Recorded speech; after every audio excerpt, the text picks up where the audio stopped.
Hi guys, welcome to the channel. Thank you for joining me and thank you for your continued support. Sorry if the sound's a little bit off, but my microphone is out of use at the moment, so I'm relying on the microphone attached to this to pick up the sound, so hopefully it'll be okay. Right, so we were told in the green paper that there were no plans to means test PIP, and a few people have been telling me, have you seen the news that they're going to start means testing PIP? And I hadn't seen anything on it.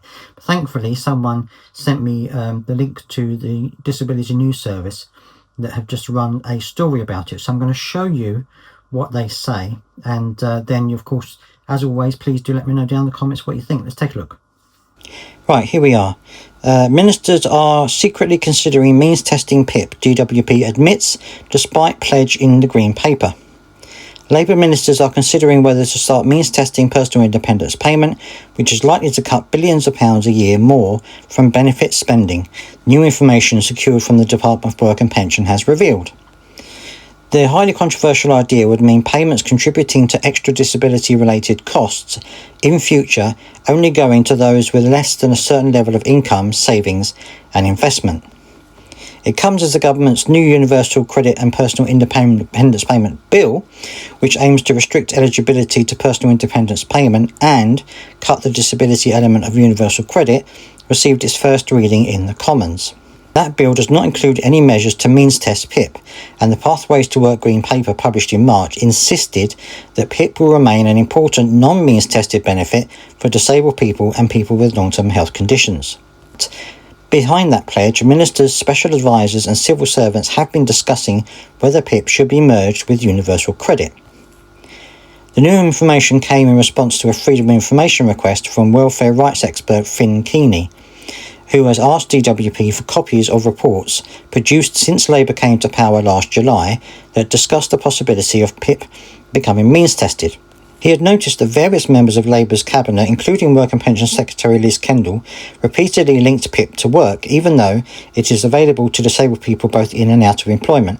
I had noticed that myself, but I just assumed that they just didn't realise or didn't know what they were talking about. But it seems that might not be the case. When DWP responded to his request, it admitted that it holds information relevant to the request, but it refused to release the documents, taking advantage of a Freedom of Information Act exemption that protects the private space within which ministers and their policy advisers can develop policies without the risk of premature disclosure. It admitted there was a legitimate public interest in understanding the rationale behind proposed changes to disability benefits, including whether and how the department has considered the option of means testing PIP. It then added, the information requested includes early stage analysis and internal advice that is directly informing live policy development. Releasing this material prematurely would risk distorting public understanding of the policy direction, especially where proposals are still evolving and subject to change. It would also lead to undue pressure on decision makers or misrepresentation of ideas that have not been finalised or endorsed. It also noted that PIP reform was highly sensitive and subject to ongoing public and parliamentary scrutiny, and it believed, on balance, that withholding the information at this stage better serves the public interest by ensuring that policy is developed rigorously, responsibly, and with the benefit of full and frank internal deliberation. Keeney said, over the past year, there has been a pattern of cabinet ministers describing cuts to PIP as being part of a strategy to get people into work. It is tempting to think of this as nothing more than individuals being woolly on the ideas, but when you have DWP's own Secretary of State making this mistake 4 times in 23 minutes, you have to wonder what's going on here. I'm really concerned that between these mistakes, the DWP's recent proposal to merge PIP and work capability assessments, we are witnessing the government laying the foundations for eventually means testing PIP by bringing it under the umbrella of universal credit.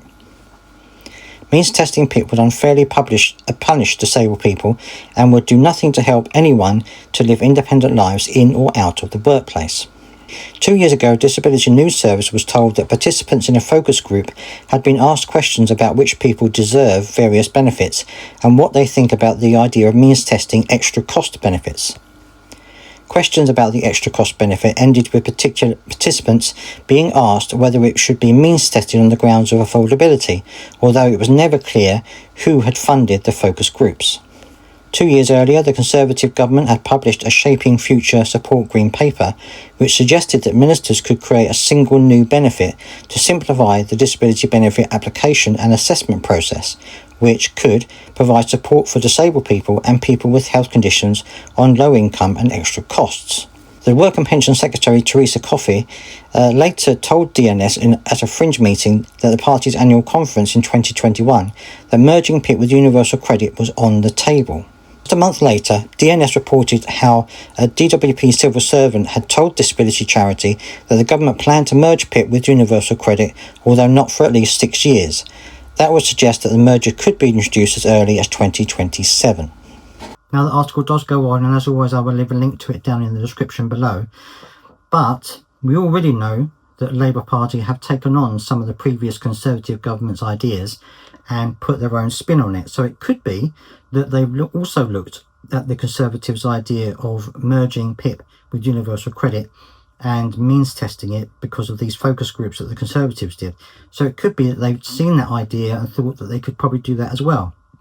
We do know, of course, that PIP is going to be re-evaluated. They're going to look into how it's working. So it could be that at this stage that they're taking perhaps ideas, perhaps they're looking at various ways that they can deal with PIP and seeing if perhaps it could be means tested. It would be a huge mistake to means test PIP, but you know what this government are like. They take ideas from the Conservatives and then they run with them. So hopefully this won't happen, because there's no definitive answer to say that this is going to happen. It's just suggestion at the moment. But knowing what the Labour Party do with old Conservative policies, it's possibly a bit of a worry. But let me know down in the comments section what you think about this. Do you think, firstly, do you think PIP should be means tested? And also, do you think that the Labour Party would go as far as means testing PIP? Or do you think that after this, the whole furore around benefit cuts, they might decide to shelve that idea? I'd love to hear your thoughts down in the comments section as always. Please do subscribe if you've got this far to help push the channel forward. And I'll see you next time.